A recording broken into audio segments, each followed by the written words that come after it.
الله کتاب څنګه نازل شوی دی. د قرآن د پوهې دپاره دا یو مهمه موضوع ده سړی زده کړي چې قرآن کریم د دې نزول په څه طریقه باندې شوی دی. نو دې باره کې به موږ قرآن کریم ګورو. سورة الشورى لږ وګورئ. سورة الشورى حوامیمو کې ده. تاسو ته به د قرآن نزول معلوم شي چې د قرآن نزول څنګه شوی دی. تاسو ته به وایي چې د وحی په ذریعه شوی دی. دا آیات 52 کې وګورئ. وَكَذَلِكَ أَوْحَيْنَا إِلَيْكَ رُوحًا مِّنْ أَمْرِنَا مَا كُنْتَ تَدْرِي مَا الْكِتَابُ وَلَا الْإِيمَانُ.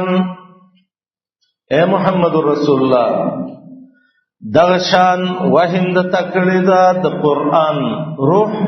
قرآن ته روح وی ولی حیات د روح په راځي. ما كنت تدري تنپوی دی مل کتاب چې د کتاب په څنګه درکې دی شي ولل ایمان نوې خبر د ایمان او د تفصیل د ایمان نه. الله څوک قرآن راولېګا ولکن جعلناه نورا نهدي به من نشاء. دا شان ګرځولې دې موږ د قرآن لرا یو رڼا هدایت کو په دې چاله چې وګورو د خپل بندگانو. وَإِنَّكَ لَتَهْدِي إِلَى صِرَاطٍ مُسْتَقِيمٍ. اے پیغمبره ته سمې لارې ته ښودن کې. نو دغه آیات کې دی چې قرآن کریم څه ده؟ وحی ده. وَكَذَلِكَ أَوْحَيْنَا.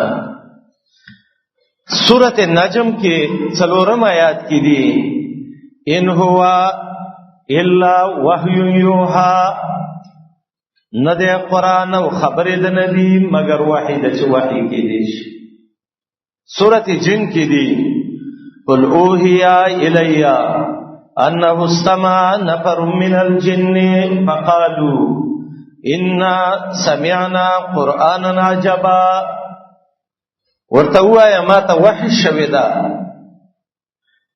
چې ما ناشنا قرآن واورېد. نو اوس نزول د قرآن لرا شي نو څنګه به وایي قرآن څنګه نازل شوی دی. نو تاسو به وایي چې انزل الله القرآن وحیا. قرآن کریم الله وحی را لېږلی ده. کله چې دا ثابته شوه نو بیا به تاسې حدیثو ته ور واوړئ.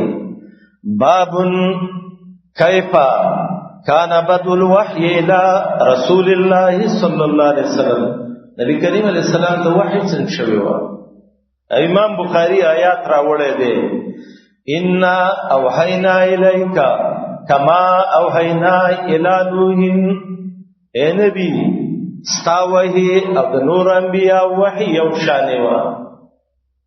قرآن کریم دا څه شی دی؟ دا وحی ده. نو موږ به وسره شو 3 خبرې به وپېژنو. وحی لغت کې څه ته وایي؟ وحی اصطلاح کې څه ته وایي؟ کیفیت د وحی څه دي؟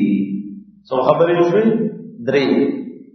وحی لغتن، وحی اصطلاحا او شرعا، او کیفیت الوحی. نو دغه چې معلوم شي نو دا به نزول د قرآن شي. وحی عربی کې د مصدر صيغه ده. د وحا یوحي وحیا نه ده. څه شي نه ده؟ وحا یوحي وحیا نه ده. او دلته مراد اسم مفعول معنی ده. معنی الکلام الموحى به. هغه کلام چې داغه څه شوی ده؟ وحی شوی ده. دا وحیا مصدر ده او مبنی للمفعول ده او صفت د کلام ده.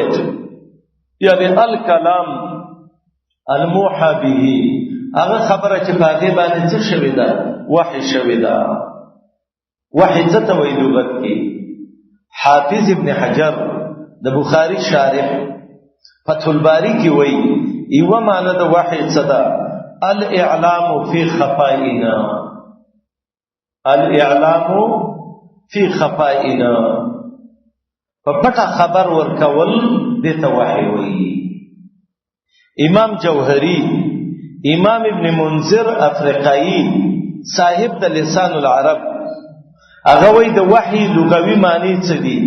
کله وحی په معنی د اشاره راځي، کله وحی په معنی د کتابت او لیکلو سره راځي، او کله کله وحی په معنی د رسالت سره راځي، او کله وحی په معنی د الهام سره راځي چې زړه کې الله واچي، او کله وحی الکلام الخفی پټو خبرو ته وایي، او کله وحی کل کلام القیته الی غیرک، هرغه خبره چې ته بل ته ورمخکې کې نو دې ته وحی وایي.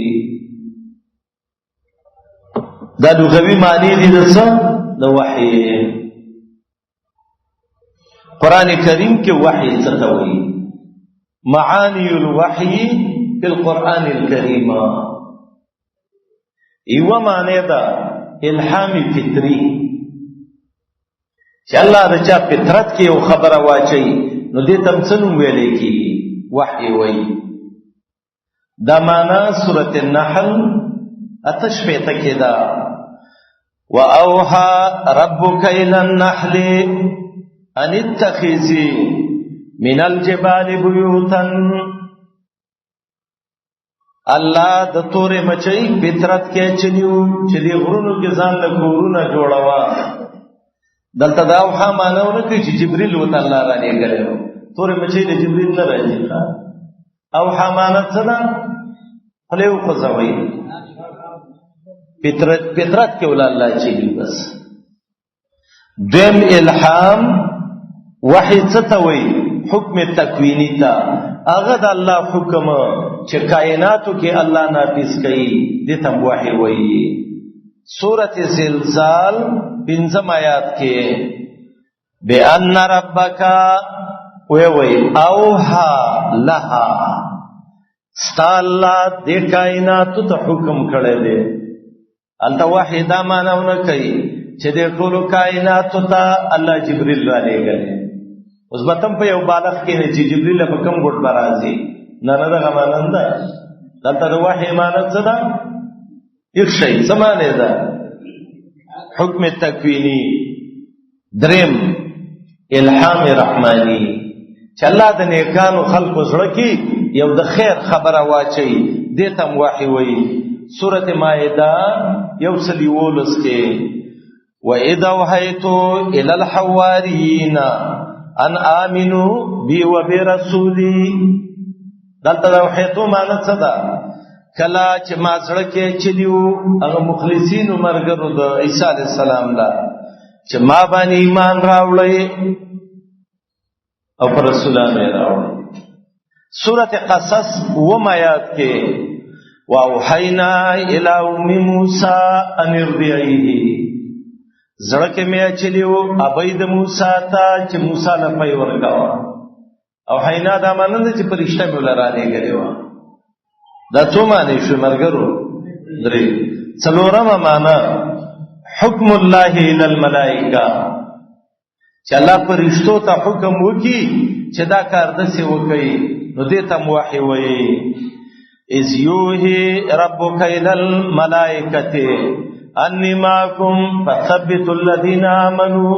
سورۃ انفال 12 کې کله چې الله حکم کړو ملائکو ته، دلته وحی په معنا د څه ده؟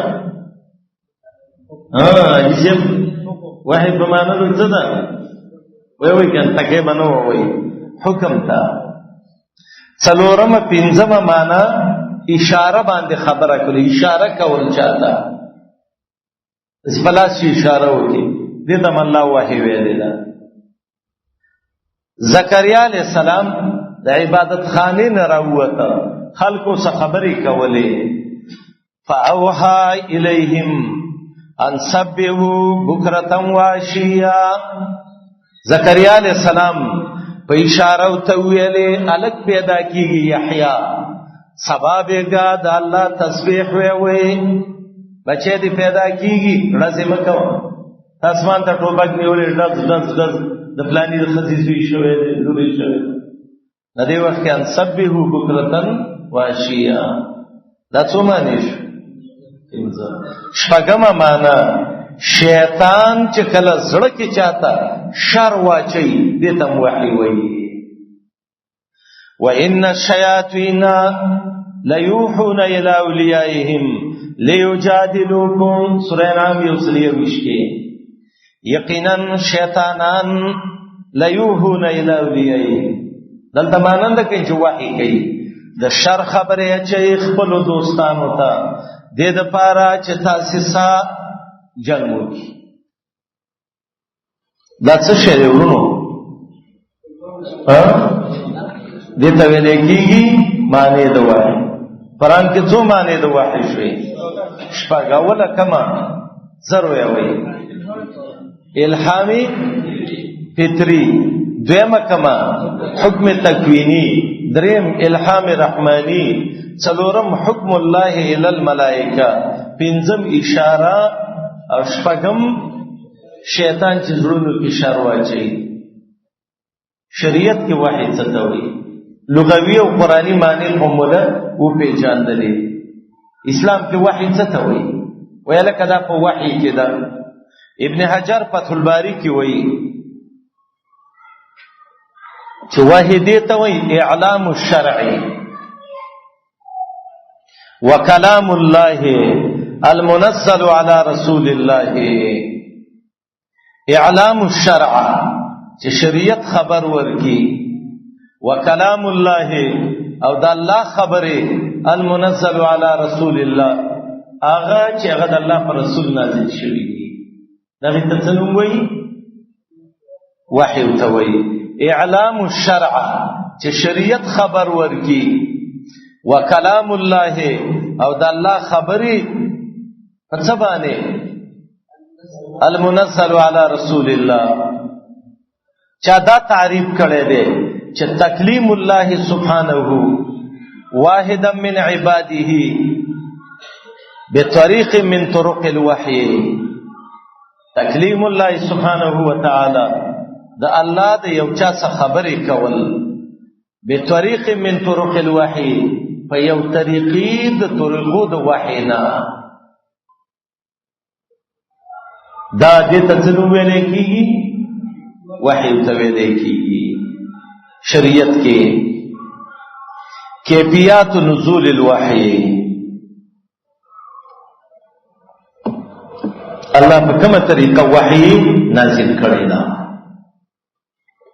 نو بعضی طریقې په قران کریم کې شته سورۃ الشورى آیات کې وما كان لبشر ان يكلمه الله الا وحيا او من وراء حجاب منس کې پردای او الله پیغمبر ته خبره وکي او يرسل رسولا یا ول الله استاذ راوي ابن قیم فزاد المعاد کې او امام ابن حجر الله دې رحم وکي د وحی د کیفیت نزول د نزول طریقې ذکر کړې دي او شیخ محمد صالح المنجد دا کتاب دی انواع الوحی د وحی اقسام نو تقریبا 14 طریقې ذکر کړې دي چې په دې طریقه باندې نبی کریم علیه السلام ته وحی کېدا اول مخامخ به وسه خبرې وکړي او منځ کې به پرده وا الکلام مباشرتا من وراء الحجاب لکه دا د معراج پښپا دا وحی شوی وا دیم ان نفس فی الروع نفس فی الروع څه ما يقذفه الله في القلب چې الله ډایرک ولا زړه ته یو خبره ورواچي دریم الرؤيا الصالحه عائشہ رضی اللہ عنہا وی اولنی واحد نبی علیہ السلام سوا خوبونه بیدل اول ما بدأ به رسول الله صلی اللہ علیہ وسلم من الوحی الرؤيا الصالحه یا الصادقه فكان لا يرى رؤيا الا جاء به مثل فلق الصبح سلورما بواسطه جبريل فی صورته الحقیقیه جبريل وته وحی کړی دا په خپل شکل کې جبريل راغلی دی دا دوه ځل د وحی شوی دا یو ځل غار حرا کې او یو ځل نبی علیہ السلام دا فتح خور کې وو انسما آیات یو مثل سلسله الجرس دا وحی چې براتله کنه دسه आवाज وو لکه غاګاو ګنګړې چې سړی د کېو دا کړنګا اکي دغه څه بدا وحی راتلا دا څو شو شپږم فرشتہ بر سړی په شکل راتلا اکثر به د دیهۃ القلبی په شکل راتلا تمثل للرجل وما يسمعون دويا كدوي النحل حدیث عمر بن الخطاب کی دی وحی چې برات للا دسه بنگار بشرو لکه دا د غبین مچي نه دی دا کوي نو په دې طریقه به وحی روانه وا اتم ان جبينه وجبهته تفيضان بالعرق وحی چې براله د الله د نبی د تندی او د غریوان نه بخولي روان شي عائشہ به وای د جمی یخ او رزبوا او کله چې پر رسول الله وحی رااله وان جبينه لا يتفسد عرقا نحم داو يسقل وزنه د الله د نبی دا وزن به د سي درون شو تر دې چې په کوم وخ بناسو په غیبم دون زور ورغه کاده یبرکا قریبو چکینی زید وای وحی پراله او زما په پتون باندې وای دا لاسی خو فخشیتو ان ترز فخذی ویریدم چې د خپل ماته نشي ان سنلقي عليك قولا ثقيلا لسما كان تصيبه الشده رسول الله بده سخت ګرمۍ ونیو لکه دا حدیث الافک راغلی دی چې ابي عائشه وای فاخذ ما كان ياخذه من البرحاء عند الوحي یو لسم داده چې د مخ کې به تغییر راغی بدن به یخ شو به تکسر شو دا حدیث عباده رضی الله عنه کې دی چې نبی علیہ السلام باندې به وحی رااله نو کوربل ذالک غمجن بشو وتبرد وجهه دا مخ به یخ شو دولسما ينكس راسه ويغطه بثوبه وحی چې به رااله سر به د سخکته کو او جامه او کپڑا به پیراوا چلا دام په حدیث عباده کې دي چې اذا نزل عليه الوحي نكس راسه ونكس اصحابه کله چې نبی کریم علیه السلام باندې وحی رااله نو رسول الله علیه السلام او دا غمرګرو بسرونه ښکته کړه دیار لسم يحرك لسانه بسرعه زر زر به جبه خزوله دا حدیث ابن عباس کې دي تفسیر د دې آیات کې لا تحرك به لسانك لتعجل به سوار لسم كان يسمع له غتيت كغتيت البكر د الله نبی به داسې سنېدو لکه یو ځوان وخ چې سنېږي دا په حدیث د یعلا بن امیہ کې دی دا سوار د طریقې وی دته کیفیت ویل کېدل د څه شي د نزول د وحی اوله وحی محمد رسول الله باندې څنګه راغلی و امام ابو داود یو روایت راوړی دی نبی صلی الله علیه وسلم ته چا ویلې تا څنګه ځان و پیژاند چې زه پیغمبر یم نو رسول الله علیه السلام وی زبد د اجیات غرونو کې را روانو ما دا و چې د لوی د غړی بلډینګ دی دته شاته دا غرونه چي دي دته اجیات وی وای ما بد الله بندگی کوله یو غټ لاندې بناستم واپس چې براتلم ولته څه غټي وی کمرې وی چې زبې په خوار عالم ما ته ویل السلام علیک یا رسول الله ود الله نبی پتا دي د الله سلامي وای ځکه وخت کې پوښیو مې چې زه نبی ما او رسول الله صلی الله علیه وسلم ویلو چې زه وسمغه کاری پیژنم به د الله نبی ویلو وای زه د خدیجه الکبرى نه لاړم جبل رحمت لا غار حرا لا چې لاړم مالته به څورا زیومه ما سبا خوراک کم شو زبراله منو د خدیجه له به خوراک وور کله برابر خدیجه راور وای وشپه د شپو د ز التناسم د الله بندگی می کوله ډېرې شپې به زه غار حرا کې غار کې ناست وم چې مې وکتل د اسمان طرف ته، یاره دې کې یو مجسمه مې ولیده بره چې دا ټولې کنارې پټې کړې وې. وایي داسې ما ته رانږدې شو، وایي ما لې دیګه راکړه، داسې جټکې راله راکړه، فغتني غتاتن ویرولما، بیا لرې شه بیا یې دیګه راکړه. خو بس دې وخت کې سخت ویرېدم. کله چې سار شو بس په منډه رالم خدیجې ته، ما دې یخني مې شوې ده، بېګا یارېدلی یم. څه پېښې راته وشوې دې غر کې، خلک یې شړځېږي، وایي ما ته پېښې وشوې، پیران ویدولم. بل د خدیجې له تسلي ورکړه، ورته ویې ویلې کلا والله ما یخزیک الله ابدا، ته الله نه ذلیله کوي. انک لتصل الرحم وتحمل الکلا وتکسب المعدوم وتقری الضیف وتعین علی نوائب الحق. ته مېلمه نوازې، مهمان نوازي کې، غریبانانو څخه ګړې کې، مېلمنو له ځای ورکې، ته الله نه خرابوي. بیا یې ورته ویل زما یو تره زوی دی ورقه ابن نوفل ابن اسد ابن عبدالعزا، راځه هغې له به دې بوځمه، هغه څه څختونه لیکي، تا به له بوځمه، ته کېدای شي پیرانو ایرولی څه دم را دم به دې کي. راغې ورقه له ورته وایي یا ابن عمې، یا ورور کاکا بچیا، اسمع من ابن اخیکا، دا وراره دې څه وایي، دا خبره واوره. ورقه ورته وایي ته وایه بچې، وایي داسې داسې داسې واقعه وشوه. ورقه ورته ویلې هذا الناموس الذي نزل الله على موسى، دغه فرشته ده چې الله په موسی را لېږلې ده، یېرېږه مه بیرېن ندي فرشته ده. یا لیتنی اکون حیا یا لیتنی اکون جزیعا، کشکې زه ژوندی وې او ښه مضبوط وې، اذ یخرجک قومک، چې تا د قریشو باسي، نو ما به انصرک نصرا مؤزرا، ما به دې پوره مدد کړی وې. کله سړی د باران نه تښتي، ناوې او فرنلې ته ودرېږي، هلته د پیرانو دی راولې، ورقه پې بل زیری وکړه چې د کلي نه به دې مشړي. نو دا ورته وایي او مخرجیهم، کاکاجي ما به مشړي. هغه ورته وایي بچیا لم یأت رجل بما جئت به الا عودیا، کم سړی چې ستا په شانه خبرې کوي د هغې سره دښمني کېږي. ښه وایي ډېر سخت خفه شومه په دې باندې، دا ده ما ته څه ویلې. او بیا ورقه دغه وخت کې پې اسلام راوړی و.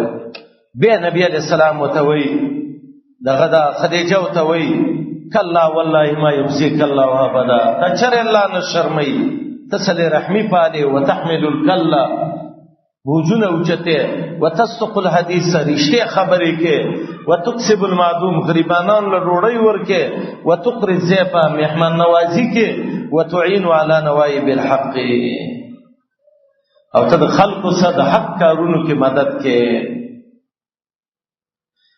بس خبره وتېره شوه. رسول الله وایي زه بیا غار حرا له لاړم، د بیا دا قصه شروع شوه، را روان وم، وایي دا فرشته راله، وایي بیا رانږدې شوه، وایي ما ته یې وویلې چې اقرا لوله، ما زه خو لوستل نه شم کولی، ما انا بقاري، مخصوصه مدرسه نه ده ویل. وایي بیا فغتني غتاتې، داسې زور یې راکړه، دیګې یې راکړې. بل روایت کې دي حتی خشیت علی نفسي، په ځان ویرېدم چې مړ مې نه کېږي. تعلیم چې سبق نه وي کله به دیګه موله ورکې، هار به مو تکې څه ډېړه به مو ورکې، ولا لخته به مو ورکې، په قاریانو شان سوزکې به ترې نه جوړې. دا یې ورته ویلې اقرا لوله، وایي ما چې ما نه بقاري، نه لوستونکی ما نو سکول ویلی نه مدرسه. وایي بیا یې دیګاړه راکړه، مړه خو درېیم ځل یې راته ویلې اقرا، ما چې ما نه بقاري، په څلورم ځل یې راته ویلې بسم الله الرحمن الرحیم، اقرا باسم ربک الذي خلق، خلق الانسان من علق، اقرا وربک الاکرم الذي علم بالقلم، علم الانسان ما لم يعلم. وایي دا مې زوتوو، خدیجې خواله رالمه، بیا وحی ورکه شوه. بله ورځ د ابتح خوړ کې را روان یم بطحا کې، چې زه ګورم کشار وشو، چې داسې او داسې مې وکتل څه نه و، یاره چې بره مې وکتل فیض الملک الذي جاءني بحرا، حقه د حرا فرشته وه، جالسون علی کرسین په دې احوا کې په کرسۍ ناسته وه او د اسمان کنارې بندې کړې وې وای بس یېره خو دا ومړه هغه څه یېره هغه چې ویرېدم رالم خدیجې ته مې ویلې زملوني دسروني کمبل را باندې واچوه بړستن را باندې واچوه خرابېږم نو یېرې نیولی ما دې فرشتې چې دلته ولم نو ما ته یې ویلې چې یا ایها المزمل قم الليل الا قليلا نصفه او انقص منه قليلا او زد عليه ورتل القران ترتيلا يا ايها المدثر قم فانذر وربك فكبر وثيابك فطهر په دې طریقه باندې په درشتو کالو کې قران کریم شروع شو او الله په درشتو کالو کې سرته ورسو دا کیفیت د نزول القرآن دلته یو بل ټکی دی چې هغه ته حکمت نزول القرآن قرآن کریم الله څنګه نازل کو په څه طریقه باندې نازل کو تفریح وکړئ دا به ویو ان شاء الله اللهم صل علی محمد بالله من الشیطان الرجیم سبحانك لا علم لنا إلا ما علمتنا إنك أنت العليم الحكيم بسم الله الرحمن الرحيم الحمد لله رب العالمين الرحمن الرحيم مالك يوم الدين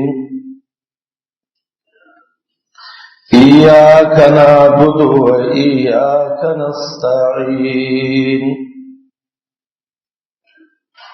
اهدنا الصراط المستقيم صراط الذين أنعمت عليهم غير المغضوب عليهم ولا الضالين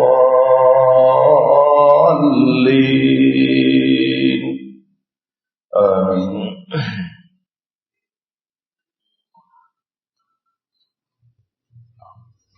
تیر شو درسونو کې بعضی قواعد او اصول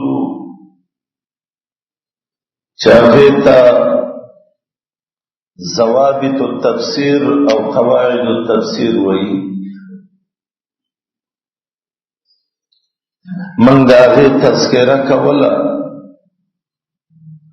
مقصد فکداو چه فهم او بصیرت د الله د کتاب من ته حاصل شي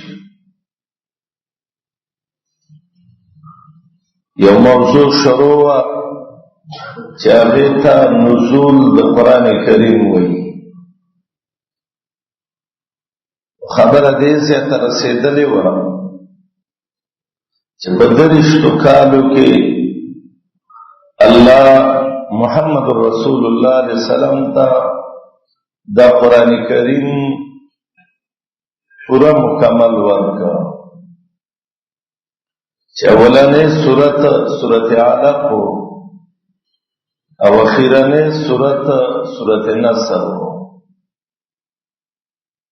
او د مصحف عثماني د ترتیب مناسب اولانې سورت الفاتحه او اخیرانې سورت الناس ننا یو خبر بل ذکر کو اغدا دے چه حکمت نزول القرآن الى المراتب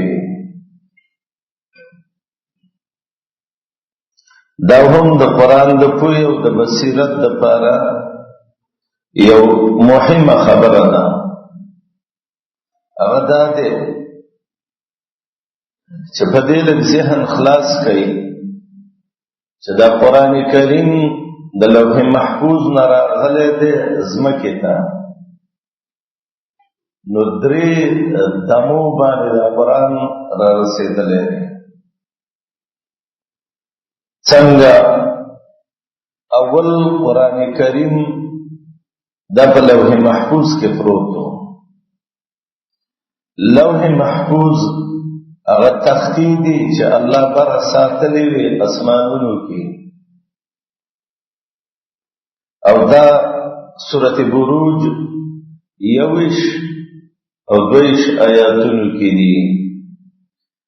بل هو قرآن مجید، ورپسې فی لوح محفوظ، د عزت والا کتاب دی او هغه تختو کې دی چې الله د شیطانانو نه ساتلی دي. اول قرآن کریم څه شي کې و؟ لوح محفوظ کې. د هغې نه بعد بیا قرآن له الله یو حرکت ورکړ. دې نږدې اسمان کې یو کور الله جوړ کړی دی چې هغې ته بیت العزت وایي. څه نومې دی؟ بیت العزت. نو بیا رب العالمین د لوح محفوظ نه په یو ځل باندې د قرآن کریم را واغست او په بیت العزت کې کېښوده. او د دې بیت العزت تذکره سورة قدر کې شوې ده. انا انزلناه فی لیلة القدر. دلته نزلې نه دي ویلي، انزلې ویلي. څه معنا؟ په یو ځل الله دا کتاب د لوح محفوظ نه بیت العزت ته راوړو. ګوره دونه فرق دی ورونو ښه. لوح محفوظ کې په یو ځل الله ایښی او د لوح محفوظ نه راواغست او بیت العزت کې الله یو ځای کې ایښوده. بیا دا دریم سفر چې ورله ورکړی شو چې د بیت العزت نه زړه او سینې د محمد رسول الله علیه السلام نه، دا به په یو ځل نه دی. دا په 30 کالو کې داسې لږ لږ لږ لږ لږ. په مصنف د عبدالرزاق کې یو روایت دی. عبدالله ابن عباس الله دې راضي شي دی، هغه فرمایي انزل القرآن جملة واحدة. د لوح محفوظ نه په یو ځل الله قرآن نازل کړ. حتی وضع فی بیت العزت فی السماء دنیا، چې الله دې نږدې اسمان کې یو کمره ده چې هغې ته د عزت کوټه وایي او په هغې کې الله سبحانه وتعالی هغه څه کړ هلته یې کېښود. امام قرطبي په خپل تفسیر 2 جز کې لیکلي دي ولا خلاف في أن القرآن أنزل من اللوح المحفوظ ليلة القدر جملة واحدة فوزع في بيت العزة في سماء الدنيا. دیکھ اس خلاف نشته ده چې قرآن کریم د لوح محفوظ نه د لیلة القدر په شپه الله ټول را واغست او د نږدې اسمان کې چې کوم بیت العزت وو هغه کور کې الله کې مولا جیون باندې دلته یو خبط راغلی دی. نو لنوار والا چې دا څنګه قرآن کې کله انزل دی، انزل دی ته وایي چې په یو ځل نازلېږي، او کله کې نزل دی. نو بیا هغه دا او هغه نه صحیح تفسیر وکړه چې مشکل دې ختم شي. انزل صفت په یو ځل د لوح محفوظ نه څه شي ته بیت العزت ته، او نزل لږ لږ د بیت العزت نه سینې د محمد رسول الله صلی الله علیه وسلم ته. دلته یو مسله ده چې دې کې څه حکمت و چې رب العالمین اول قرآن لوح محفوظ کې کېښود، بیا بیت العزت ته نازل کړ او بیا لږ لږ کته نازلوو. دې کې څه وجه ده؟ نو د دې یو وجه علامه علم الدین امام سخاوي الله دې رحم وکړي، ډېر ښه عالم دی چې دا 643 هجري کې وفات دی. هغه لیکلي دي چې دا قرآن کریم الله د دمه په دمه نازل کړ. ولې؟ تکریما لبني آدم، تکریما لبني آدم، دا الله د انسانانو یو عزت کوي. وتعظیم شانهم، او د دې دا شان الله عزتمن ثابتوي عند ملائکته، د الله د ملائکو سره. ملائکو ته وایي ګوره دون عزتمند انسانان می پیدا کړي دي چې دا کتاب ورته په مزه مزه ورکوم. او به وایي ورحمت الله لهم، یک د الله خصوصي رحمت دی امت د جناب محمد رسول الله علیه السلام. دا یو وجه شو. وجه څه شو؟ تاسو را سره وایي کرامت د انسانانو او رحمت د الله په دی باندې. دویمه وجه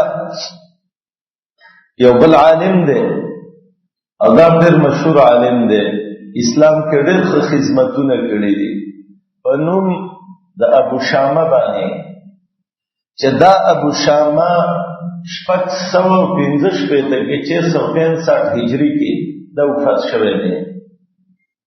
هغه وایي دا قرآن کریم الله داسې په مزه مزه مزه راولېږي. ولې؟ تفخیما لامر القرآن، یو دې کې دا د قرآن د خبرو عزت دی.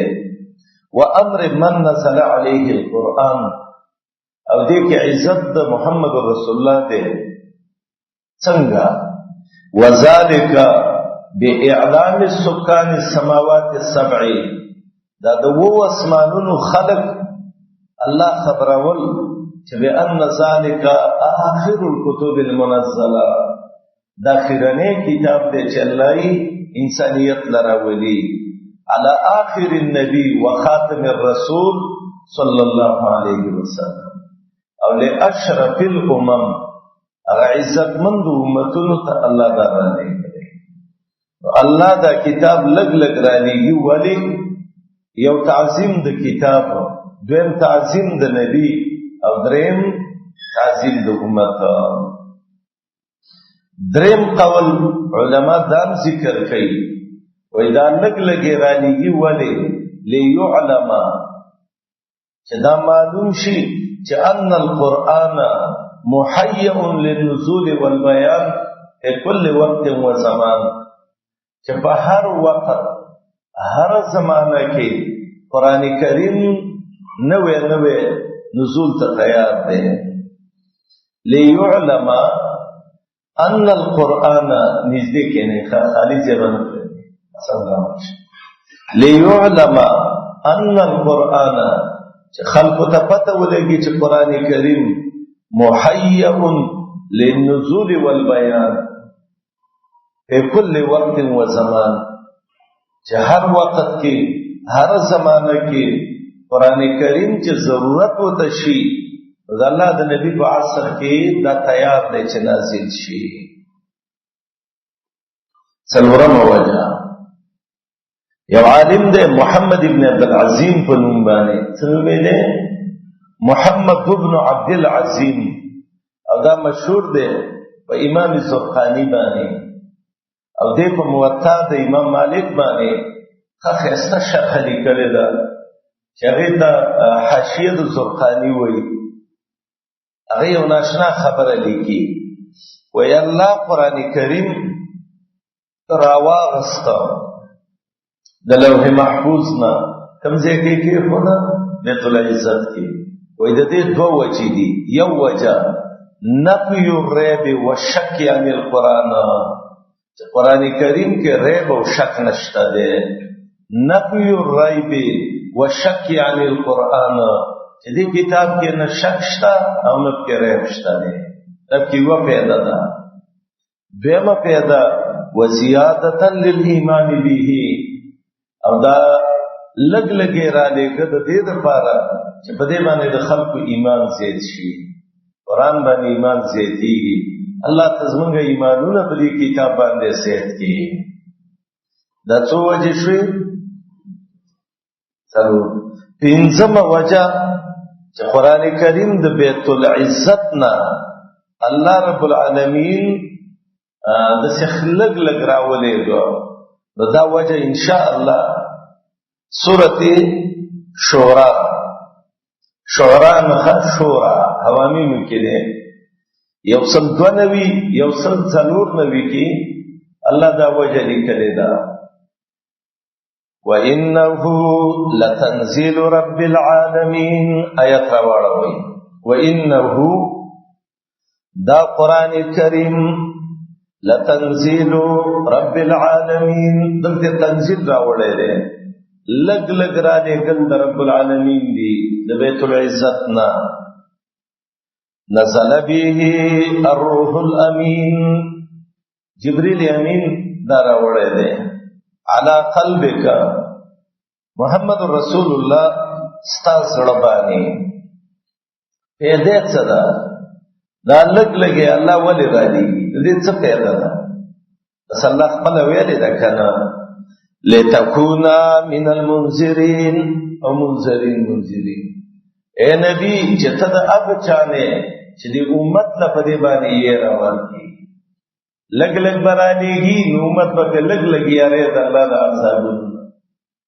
آیات ہم پیدا لکھا یو سل دو نوی درے نوی سلور نوی سورت شورا شورا لک شورا لک راوالو اخیرانی رکو صدا تقریبا سورت چی ختمی گی نو دا دینا مخ کی سورت شعرا دا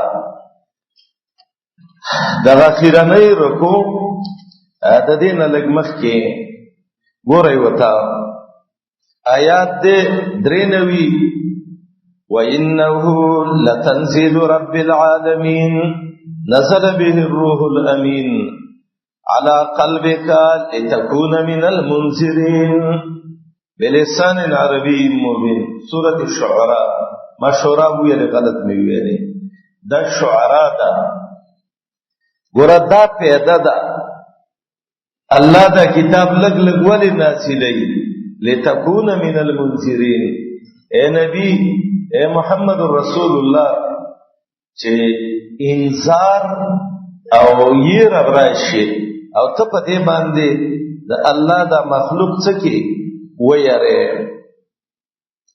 دا بل پیدا شو یو شپږم وجه چې لازم ذهن ترا چلے دا ان کان صحیحا فمن الله وان کان خطا فمني ومن الشیطان که صحیح بس دا بد الله د طرف دی او که خطای فمنی و من الشیطان اغدا دے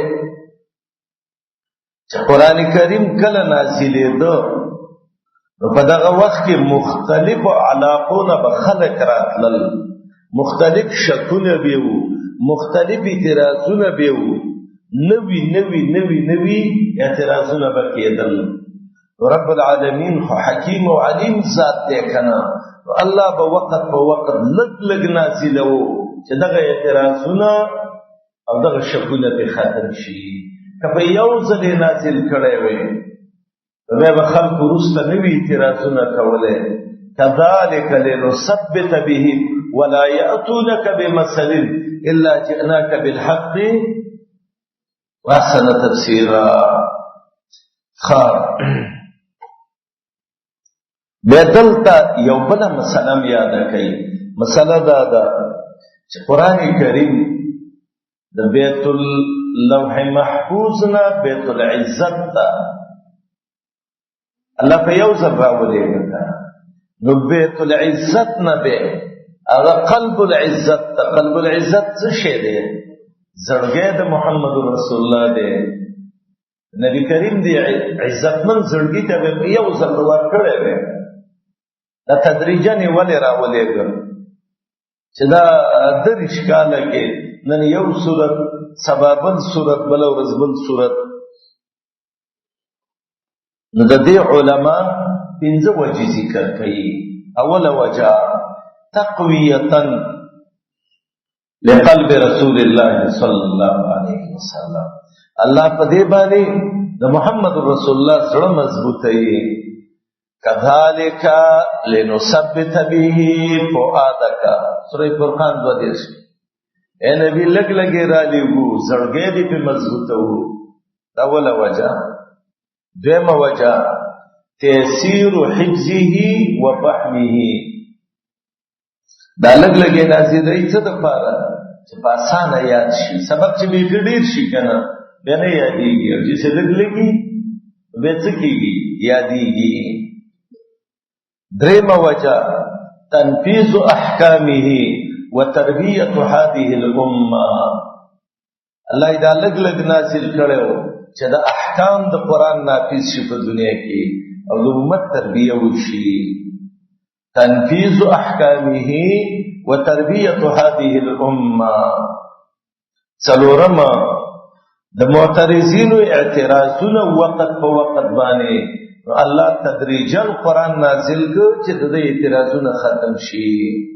پنځم وجه شرفا للقرآن الى اهل الدنيا.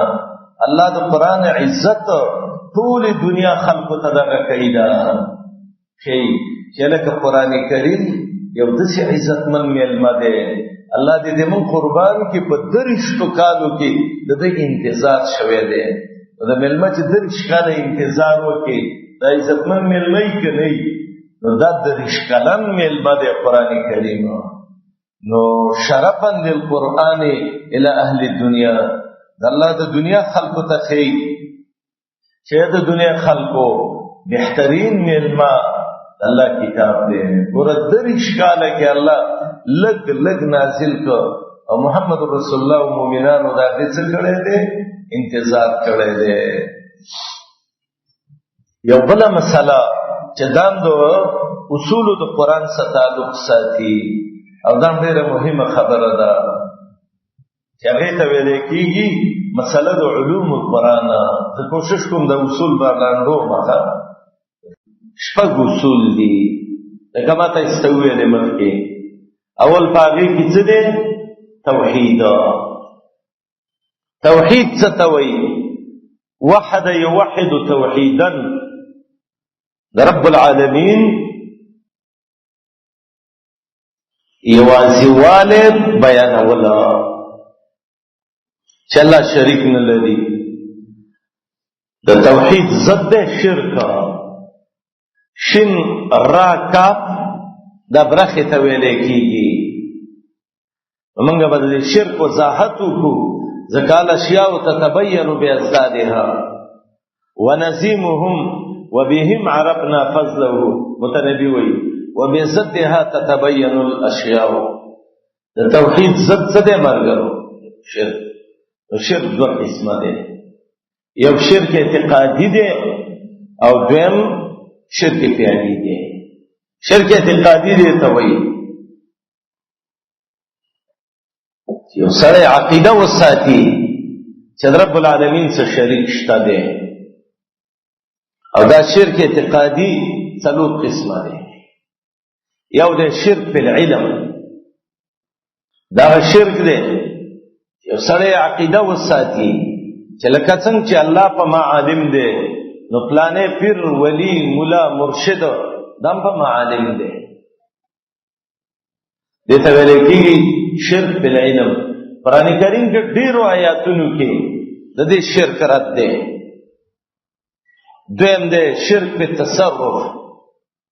تصرف اختیار ته وایي. سره د عقیده وساتي الله د اسمان د ځمکې د پلانې کړي او د علاقې د دې ټولو متصرف او واقدار او اختیارمند دی. دغه شان د پلانې پیر پلانې ولی پلانې مولا او بل او بل او بل دا اختیارمند دي.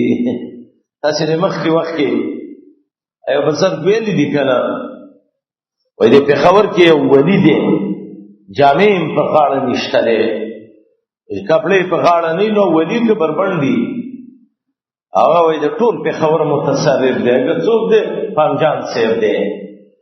لیوني را باندې مه متصرف کوه، متصرف زمونږ څوک دی؟ الله دی. دې ته شرک په تصرف وایي. دا مشرکان پټو ښه دا ښه وه د میډیا د دې خلکو دا خباثتونه راښکاره کړه. دریم قسم دی هغې ته شرک په دعا ویلی کېږي، لکه څنګه چې الله ته را مدد شوی چې الله زما دعا قبلوي، زما مصیبت لرې کوي، ما نه غمونه لرې کوي. دغه شان فلانی پیر، فلانی ولی، فلانی ملا او فلانی بزرگ تم را مدد شوی وه. چغې به یې ویلې که نه یا غوثو حبلی من لدنک ذریة آتیک نظرا جبنة الحلوایی، ای لویه ځوانه زوی راله راکې، زه به له حلوا یو لوی تانې راوړم. دا د پارسیوانانو ورونو به دا شوی و، داد کن امداد کن از غم بنده آزاد کن یا شیخ عبدالقادر جیلانی. امداد وکړه د غمونو نه مزاد که شیخ عبدالقادر جیلانی. اوس هم دا کله دا وظیفه کوي یا شیخ عبدالقادر جیلانی شیئا لله. دا ټول شرک په دعا دی. دا ویونکی مشرک دی او دا عمل هم د شرک دی. وما دعاء الکافرین الا فی ضلال له دعوة الحق. دا به زه د قرآن په ګڼو آیاتونو کې انشاءالله به ویم. څلورم دی هغې ته شرک فی العبادت ویلی کېږي. د الله بندګي کې د یو ولی بندګي شروع شوه، د یو قبر بندګي شروع شوه، د یو بزرګ او د یو پیر بندګي شروع شوه، د غوا بندګي شروع شوه، د عزیر او د عیسی علیهم السلام بندګي شروع شوه. یو ټولو ته شرک فی العبادت ویلی کېږي. دا څلور واړه شرکونه، شرک فی العلم، شرک فی التصرف، شرک فی الدعا او شرک فی العبادت، دا اقسام دي د کوم شرک؟ د شرک اعتقادي. دویم قسم شرک دی هغې ته شرک فعلي وایي او دې ته شرک په تحلیل و تحریم هم وایي. څه نوم ورته وایي؟ شرک په تحلیل و تحریم. دا شی الله حلال کړی دی، یاره الله حلال کړی خو فلاني ولي به ما حرام کړی دی. دا چیز حرام دی نه مال هغه فلاني حلال کړی دی. دې ته شرک فعلي هم وایي او دې ته شرک په تحلیل و تحریم هم وایي. دا څلور مسائلو باندې مشتمل دی. نظر د الله چې تا د الله په نوم منښته کړي، نظر د غیر الله چې د غیر الله په نوم دې منښته کړي، تحریمات د الله او تحریمات د عبادو. چې الله کوم شی حرام کړی دی نو ته دا حرام ووایه، او چې الله کوم شی حلال کړی دی او بندگانو حرام کړی دی نو ته به دې ته حرام نه وایې. شرک فعلی، شرک په تصرف و به شرک په تحلیل و تحریم متوي. او دا عبارت دی د څو خبرونه، د څلورو نه: نظر د الله، نظر د غیر الله، تحریمات د الله او تحریمات د څه شي؟ د عبادو. دا د شرک دو قسمه دي. ور شرک دو قسمه دي. یو د شرک اکبر چې هغه دا شرک اعتقادي او فعلی دی، او دویم دی شرک اصغر چې هغه ریا او سمعت دی. الله دې موږ ټولو نه وساتي. دویمه خبره دا یاد کړئ، قرآن کریم کې توحید په شپږو طریقو الله بیان کړی دی. کله توحید په عنوان د تسبیح باندې، سبحان باندې، ملائک وی سبحانک لا علم لنا الا ما علمتنا. محمد رسول الله اسمان لذی معراج تا سبحان الذي اسرا بعبده ليلا من المسجد الحرام. میں قرآن کے گورا فسبح بسم ربک العظیم، امر صیغے سا سبح للہ ما فی السماوات وما فی الارض، یسبح للہ صیغے مضارع سا. او اخر کے فسبح بحمد ربک واستغفره.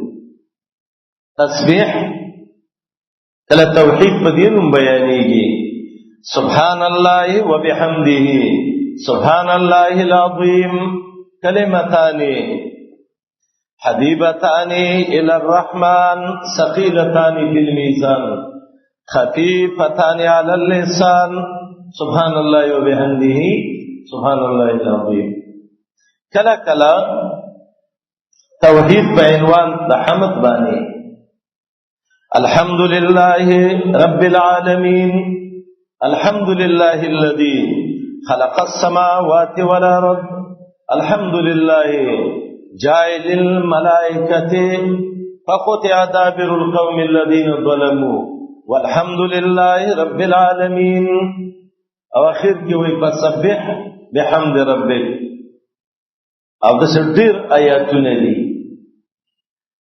دریم عنوان توحید کله په عنوان د ملوکیت او د مالکیت د الله باندې صفت د مالکیت د الله او مالک یوم الدین فاتحه کې الله تمالک او موږ مملوکانی قل اللهم مالک الملک الله د بادشاہانو بادشاہي تبارک الذی بیده الملک لله ملک السماوات والارض. دا توحید په عنوان د څه باندې د مالکیت او د ملوکیت باندې.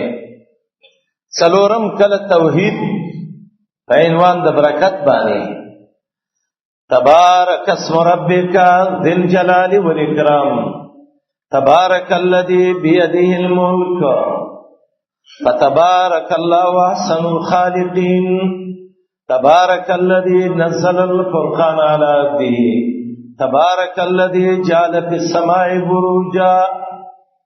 دا د قرآن د آیاتونو ټول راواله دسي توحید په عنوان د برکت باندې. پنځم توحید په عنوان د دعا باندې فادعوا الله مخلصین له الدین له دعوة الحق. دا د قرآن د آیاتونه ان الذين تدعون من دون الله لن يخلقوا ذبابا. او شپږم توحید په عنوان د الوهیت باندې الحمد لله لله. او به د قرآن د الوهیت آیاتونه راواله لا اله الا هو شهد الله انه لا اله الا هو الذي يصوركم في الارحام كيف يشاء لا اله الا هو. دا آیاتونه به ډیر دي.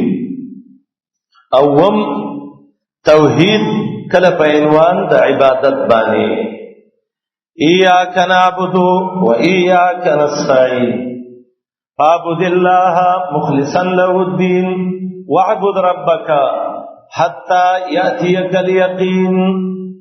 دا د عبادت آیاتونه راجمع کوي. دا یو قسم دی چې هغه ته توحید وایي. دا اجمالی بحث دی. ان شاء الله قرآن کې به دا موضوع ډېر بیانېږي. دویم په اصول سته کې څه دی؟ رسالت د محمد رسول الله. محمد رسول الله د الله نبی دی.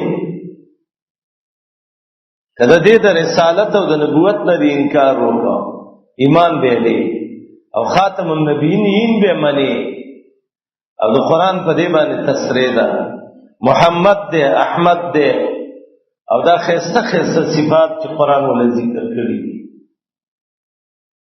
دریم دی صدق القرآن. دا مشهور د صداقت د قرآن. دا صداقت اصطلاح غلطه ده ځکه صداقت یارانی ته وایي. قرآن د چا سره یارانی نه کوي. دا صدق القرآن دی. او صداقت لفظ د عرب د څډیر بد ګڼي. د پلانی الګ د پلانی جنۍ سره صداقت دی. دا الګ د الګ سره صداقت دی. دا په غلطو کې استعمالي. صدق د قرآن وایي. او څلورم دی ایمان بالاخره قیامت به منی کمینس نشي ګوره دهری نشي. او پنځم جهاد فی سبیل الله. جهاد بکې په جبه بکله جهاد کې کله په قلم جهاد کې کله په بندره جهاد کې. او شپږم انفاق فی سبیل الله. به دې کې دا څلور ولنی چې دي دا اصول دي. او دا رستنی دوا دا ممدات دی. عقیده د توحید کا پیغمبر ومنه، قرآن ومنه، آخرت ومنه. نو که څوک یې نه مني جهاد وسوکه، او چې جهاد کې نو روپۍ به په دین لګې، نو انفاق فی سبیل الله دې ته ویلې کېږي. څه نوم ولکې دی؟ اصول سته د قرآن کریم. انواع الادله، قرآن کې دلایل هم شته دي، دا به موږ ځای په ځای ویو. دا دلیل وحی دی. وحی څه معنی؟ الله یې وحی کړی دا. وقال الله لا تتخذوا الهین اثنین، دا کوم دلیل دی؟ وحی دلیل دی. کله دلیل نقلی، نقلی من الانبیاء. لقد ارسلنا نوحا الى قومه فقال يا قوم اعبدوا الله. دا آیاتونه راواله. کله نقلی د ملائکو نه، کله نقلی د پیرانو نم دی، بل دی دلیل عقلی چې عقل باندې معلومه. قرآن کې ادله عقلی هم ډیر دي. به یو څلورم قسم دلیل دی اعترافي المسکت للخصم. هغه دلیل چې جانب مقابل بیخي غلې کی، لکه قرآن کریم کې راځي ولئن سألتهم من خلق السماوات والارض. که مشرکانو ته وی اسمان زمکه چا پیدا کړي، غلی شي ليقولن الله. پنځم قسم دلیل علوي، بره وګوره اسمانونو ته، دې ته علوي دلایل وایي. شپږم دلیل وصفي، د مینس کې وګوره وتصریف الرياح. اوم سفلی، دا دلیل دی ګوره قرآن ذکر کړی دی. کله کله من یو آیات کې به ویو چې د آیات کې عنوان دی زجر. زجر څه معنی؟ الطرد والمنع، منع کول او شړل، یعنی دا کار باندې الله زور نه ورکوي. کله کله من ویو د آیات کې تخویف دی. تخویف څه معنی؟ الانذار يرول. او کله د دنیا په عذابونو یری، نو موږ ویو تخویف دنیوي دی. او کله د آخرت په عذابونو یری، نو موږ ویو دا تخویف اخروی دی. کله کله موږ ویو آیات کې تصحیح په دنیا دی. زاهد او تصحیح نه رسته پیچ راشي، معنی به رغبتی. تصحیح په دنیا معنی دنیا سمینه مکوا، او تذلیل الدنیا یعنی دنیا ذلیل ده. دا اصطلاحات دی موږ قرآن کې ویو. کله کله موږ ویو آیات کې تسلیه او تسلی ده مؤمنانو محمد رسول الله له. تسلیه څه معنی؟ ازاله السلوان، غم زائل کول. کله کله موږ ویو په دې آیات کې ابتلا بالنعم والنقم ذکر ده، یعنی د الله نعمتونه او دغه خلاف کې عذابونه. کله کله موږ ویو آیات کې امور مصلحه دي د تثبت دفاره، یعنی هغه امور چې په دې اصلاح راځي. نو کله کله به موږ ویو ترغیب جهاد ته ده. کله به ویو الحث علی التبلیغ، په تبلیغ خلق را تیزي. کله اصطلاح کې ویو تشجيع په تبلیغ، تشجيع په دعوت. زړور شد الله د دین دعوت وکا. او دا مختلف دغه دي، دا اصطلاحات دي چې دا به مونږه ان شاء الله زه په ځای باندې ویو. دا یو څو قواعد نورم دي، چون کې به خبره ډیره وګړيږي، نو په دې باندې مونږه اتفاق کوو. او کوم اصول د تفسیر او ضوابط د تفسیر چې مونږ ویل هغه دادي، دا به قرآن کې ان شاء الله تطبیق کوو. ان شاء الله اینده درس کې سورة الفاتحة به شروع کوو. بسم الله الرحمن الرحیم، الحمد لله رب العالمين. يا بلبل الأغصان غرد مدى الأزمان عن أهل وحي الله، عن حملة القرآن حياتهم قرآن.